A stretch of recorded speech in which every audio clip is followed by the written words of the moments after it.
And an obese guy sat next to me on a plane. I made him pay for the fat that spilled onto my seat. And here's how I did it. How is that even calculated? Do you go price per pound? So this month, I was flying across the country on a long 5-hour flight, which I had booked and had seats selected for. I specifically chose an aisle seat in a row of 2, so no middle seat, just the aisle and window. Smart. Wow. A very, very obese man boards, and I can tell instantly he's going to have a tough time fitting in any of the seats. I assume maybe he bought 2, hence why he's even attempting to board. I'm mentally crossing my fingers. I'm just hoping he's not next to me. Oh boy. But sure enough, he ends up pointing to the window seat next to me to let him in.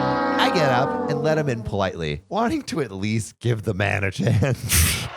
Wow, so gracious of you, good sir. My God. Hope he's looking at this like a kindergartner trying to put like a square in the circle hole. Yeah. Cylinder. I think that goes in the square hole. Well, he sits down and is easily seeping into 1/3 of my seat. I sit down and am pressed up against him, making me uncomfortable. After a minute, I decided to be upfront and tell him, "Sir, I'm sorry, but this situation is not working for me. You're taking up quite a bit of my seat." Oh God.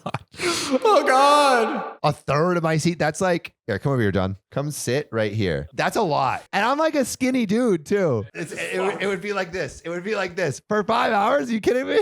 Not gonna work. That hurt my cheeks. He wasn't rude, but sort of gave me a shrug as if there's nothing he can do. Although he did sort of tighten his arms in a try to be narrower. It just wasn't enough though. He was still overhanging the armrest by about 1/4 into my seat, even when squeezing his arms in. I'm talking about fully hanging over the armrest into my seat. I ended up stopping the flight attendant and asked her what could be done about the situation. What do you even say? You're like, as you can see, this gentleman is rather large, and my seat is rather encroached upon. She instantly tells him that he is likely going to need to purchase another seat. She goes to the front and comes back saying there aren't any open seats on this flight, so there wasn't a way to move people so he could have 2. This causes a very awkward silence. The guy seemed embarrassed and didn't want to get up. He mentioned how he can't wait for a later flight. I felt bad for him, but I was also thinking about my own comfort on the long flight, the comfort I paid for. The flight attendant tells him that unless someone on the flight agrees to let him take up part of their seat, he'll need to book another flight. The guy seems really flustered by this ultimatum.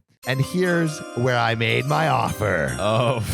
Shark Tank on the plane. I told the guy, look, I'll put up with this if you give me $150. That's half the cost of this flight, and that would compensate me enough for the circumstance. My guy is literally like, I'll offer you for 30% of your body mass index. Deal or no deal. You're so a tough shark there.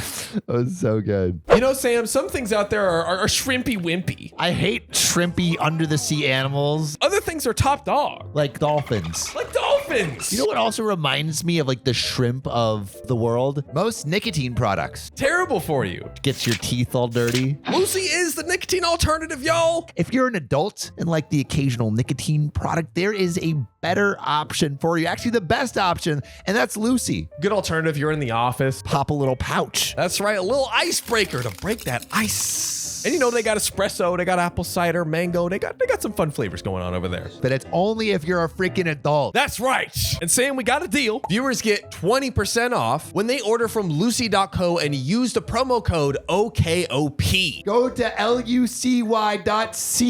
That's lucy.co and use promo code OKOP for your discount. Remember, Lucy products are only for adults of legal age, and every order is age verified. Warning, this product does contain nicotine. Nicotine is an addictive chemical. Let's get back to the show. He instantly agrees, pulls out cash, and pays me. He even told me he appreciated it. Well, the people sitting behind me, who keep in mind didn't volunteer to sit by him, were making under their breath comments about me being an asshole for doing that. I just ignored them and put that cash right in my wallet. From my perspective, I gave the guy a valid option to stay in the flight, and I was compensated for literally having only 75% of my seat.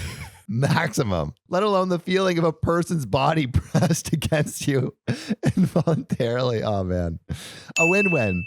He wasn't angry at all. If anything, he seemed quite relieved we could work it out privately. After the flight, the couple behind me glared at me, but I ignored them. This leads me to beg the question, am I the a-hole? Woo-wee. We got one on our hands today. Okay, I know we made a bunch of jokes. All love. Indeed. We're just saying, like, hey, like you would be kidding yourselves if you think it wouldn't be uncomfortable to sit to have like a fourth of your seat taken up, and your body, unless you were attracted to him. Like, I don't know if you want your body, you know, his warm, sweaty body. I want that big old dad bod on my elbows. Baby. I want to know what y'all would do in this situation. Would you have done what OP did and Shark Tank it? Or would you just have like kicked this dude off the plane? Or would you have said nothing at all? Let me know what you would have done. John, you're in a plane. Yep. 25% of your seat is taken. Gone. What are you doing? I would probably just sit there and deal with it. I would for a 5-hour flight, I probably wouldn't say anything. Yeah. If I'm going on like a 16-hour flight to Australia, yeah, I might be like, yo. Yeah, what can we do here? Yeah. What, like, because that I mean, would you do it on a 16-hour flight? I don't think I would do 16 hours. Yeah. Yeah. Well, so what is the what's the cutoff? Yeah. What's the cutoff for you? What's the cutoff? Everyone, let me know in the comments too. I'm curious on your cutoffs. My God. Obese plane partner cutoff. Honestly, I would say like once we're encroaching like 7, 8, anything kind of like getting north of the 5-hour flight that we're talking about, that's where it probably gets a little dicey. And I imagine like I mean, I could probably do that. But no, it's not that, bro.